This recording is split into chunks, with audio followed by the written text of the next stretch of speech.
Bottom line, Flo, can't And now, J can't you've all been waiting for the Sports Professors Mixed Bag. Bag. I don't have Thank you, Kitchen. Go ahead, man. Thank you for the extra bag. I appreciate that. Thank you, Flo, for that amazing introduction. As always, let's get this kicked off, y'all. NHL hockey, Four Nations face-off starts tomorrow night. This will, again, to remind you from a few weeks ago, be United States, Sweden, Finland, and Canada in a Four Nations tournament. It will be a round-robin style tournament. Each team will play the other three, and then whoever compiles the most points, the top two, will play in a championship game. This is, again, to prepare them for the Winter Olympics. So they are doing this in lieu of, remember, no regular All-Star game this season. Also, shout out to Unrivaled 3-on-3 basketball. If you haven't heard, this is a new women's league. It's been pretty popular so far. Yes. So this is an off-season women's league comparable to Athletes Unlimited, which they actually have right now in Nashville. Talking about that, it's they're playing the next. What do they play on this one? What kind of? What was? This is women's basketball. Oh, women's basketball. Okay. Yep. Okay. So these are two leagues that came out during the WNBA off season, and so like a D league, maybe. No, it's just so the WNBA players can make money over here and not have to go overseas, and also obviously media rights are better over here, so they're actually getting TV coverage. Like for instance, Unrivaled. So a lot of these are WNBA. Yes. Yeah. The majority of them are WNBA players. That is correct. And are they? But they're not affiliated with any WNBA teams directly. Well, yeah, they're all technically on WNBA teams in season, but then none of what I'm saying is like there's not a team. They're all from the New York team, and they all play on one team over there. Not necessarily, but there is one team, the Lunar Owls. Roster that has a few players from one team, but no, they try to spread them out. Oh, okay. So this is like what's it called from the high school? This is akin to what's the 3-on-3 men's basketball league? The Big Three by Ice Cube. The Big Three by Ice Cube, right? Yep. It's like that. It's like that, but it's not 3-on-3 though, right? It is 3-on-3. Yes. Oh, it is 3-on-3. Oh, okay. But today they started 3-on-3. And today they launched an inaugural 1-on-1 tournament. Why they did this is because they wanted to bring a different facet of the game. So instead of 3-on-3, the 1-on-1 offering a different style. And as well, with not as many WNBA players, injuries, off-season stuff like that, it's easier to field also, 1-on-1 games as well. And they thought it would be something that they could have as a difference. So anyways, co-founder Breanna Stewart, number 1 seed. Actually, we got shut out by her teammate Aaliyah Edwards, 12-0. The future Hall of Famer Stewie got blown out by her teammate. Wow. Anyways, big picture, $350,000 on the line for the winning team. So they've got the Lunar Owls roster I mentioned earlier: Skylar Diggins-Smith, Nafisia Collar, Alicia Gray, Shakira Austin, and Courtney Williams are all still in the 1-on-1 tournament. So if you want to see that, that's on True TV. Okay. Moving on. Fox announced the final ratings for the Super Bowl. 127.7 million viewers across all platforms, setting a new record, 3% higher than the 1.20 or 123.7 million last year. So 4 more million this year. Now, that would be a record for the single event in U.S. television history. What helped with this? Well, first of all, Fox also played it on Tubi, their free streaming service. Tubi for free, yeah. They did. They absolutely did. And that averaged 13.6 million. Wow. On Tubi. Crazy. Just on Tubi? On Tubi alone, man. Tell me about it. That's crazy. I was going to watch it on Tubi. Wait. Did it crash? I know, right? right? Yeah, right. I probably should have. It probably was close. Yeah. I was gonna sign up, but I mean, I was gonna watch it. But when I tried, they want you to sign up, and I was like, man, I'm not signing up for an account. I'll watch it on Fox because I kind of wanted to see what the game was like. But anyways, do they do the Fox commentators and everything? Everything's. See, I don't know. That's what I wanted to see. Let me say this. So go ahead. Okay. When you guys were doing the show Sunday, my internet went out, and I ended up going to watch the game at somebody else's house. They ended up watching it on Tubi, and they had the same layout, the same. It was like Fox, everything. Same, and no crash, no anything. Because Tubi's free. So if you have like the Roku and all the other stuff, you can watch Tubi and it has the same layout with everything. Oh, no issues or anything.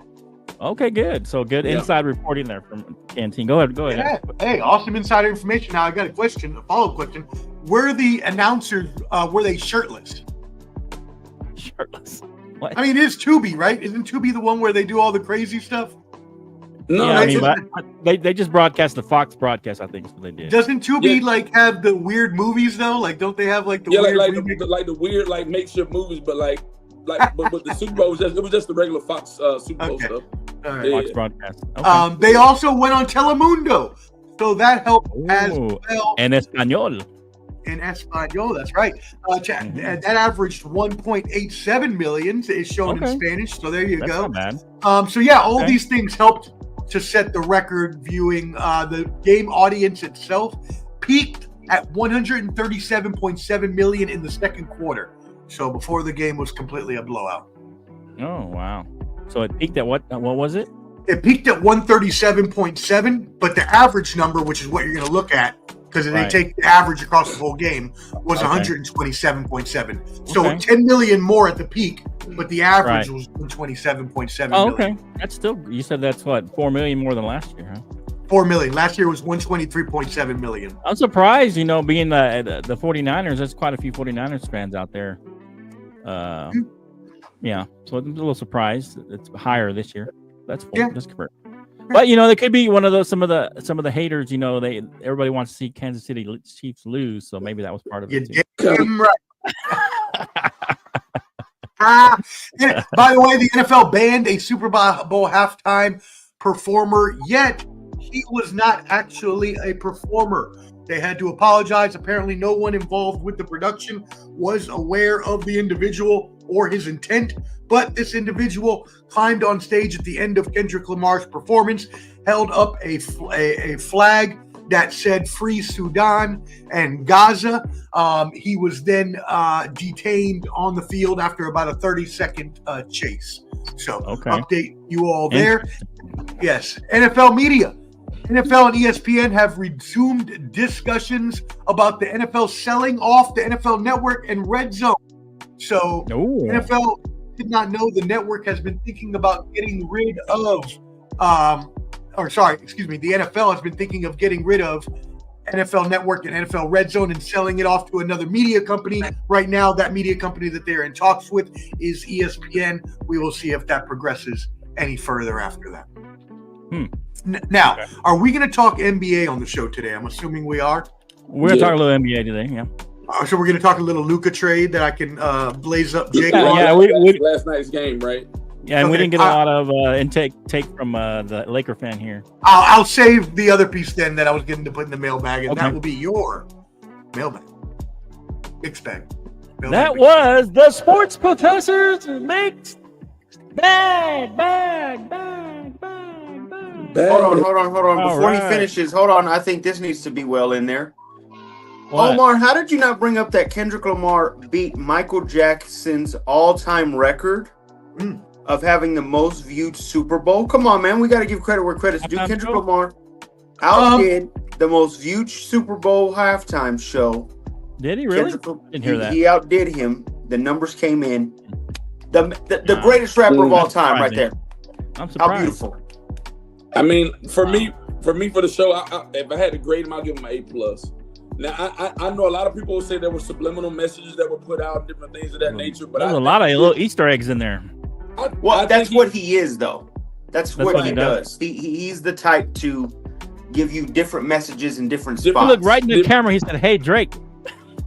Yeah. Well, I mean, he did win that battle. He's on his right victory. In the camera. He said, "Hey, Drake."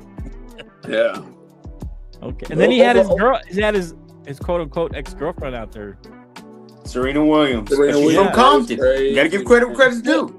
But I'm saying he took a lot of shots at Drake. Still, he was taking a lot of shots at him. Well, it's your victory lap. I think it's the ending. Okay. You finally go out. Hey, did you see the one thing with the beginning with all the letters, all the what was it? It was like what's it called? Well, he put game over, which means also no. But I mean on the we have the square triangle. What is that? The little Yeah. He controller? did it like a video game, the PlayStation. Yeah, he did the PlayStation thing. But no, he the way it lit up, somebody put it together and said it's what's it called? That driving game? I'm not sure. Oh, the health? You're talking about the health mode that GTA gives you? Yeah, GTA health mode. The pattern was that's what I mean. That Kendrick does that, and that's where a lot of people got mad at. They just wanted the performance. He did the pattern that would give you ultimate health on GTA. That was crazy that he would even think of that, or that he does so much subliminal messages while he performs, and then a lot of people hated it. I loved it. I'm a big K-Dot fan. What was your favorite part? I'm not a big Kendrick Lamar fan. I don't really. I know that one song that everybody hears, the one about Drake, but not like us, right? Yeah. But what was your favorite part of the whole thing? Since you're a big fan. Well, I liked. There's about 2 parts. Okay. I like personally Man at the Garden. That's where he's singing, and the guys are all behind him on that light post. He's talking about how great he is, and then I would say All the Stars is one of my favorite songs by him and SZA. Great bringing out SZA. I think a lot of people were mad that he just came in the Super Bowl 2 years ago with Dr. Dre. Right. So with doing that, he kind of performed his first catalog or his early songs back then. He didn't want to repeat it, and a lot of people were mad about that. Okay. So just part of it. You got to do it. Right. I mean, it's part of it. So okay. So did he play any new stuff other than the whole songs? The majority of the songs is just the album that just came out in November. And he's got a tour coming out. Okay. His world tour starts. Have most of those songs been out and kind of popular and released out on the Billboard? For worldwide, he's usually known as just a rapper. He does have good R&B hits as well, I would say. Okay. But he's known as a rapper. Right. Like you said, the big battle with Drake was a huge thing this past year. Right. And I think that was just his way to. I heard he's going to sue him or something. Is that true? No. Drake is suing him. Drake is suing his label for letting that record go over, for letting that Not Like Us record go as big as it got. Wow. So. Okay. Crazy, right? Rap battle, guys. I mean, he mentions him, and a lot of it's about him. So I mean, he should get some credit, right? You're talking about somebody else and getting a hit. Well, Drake did the same thing to him. Oh, he did? They went kind of over at each other. I know they kind of went back and forth, but I didn't know if his was as big a hit as Kendrick.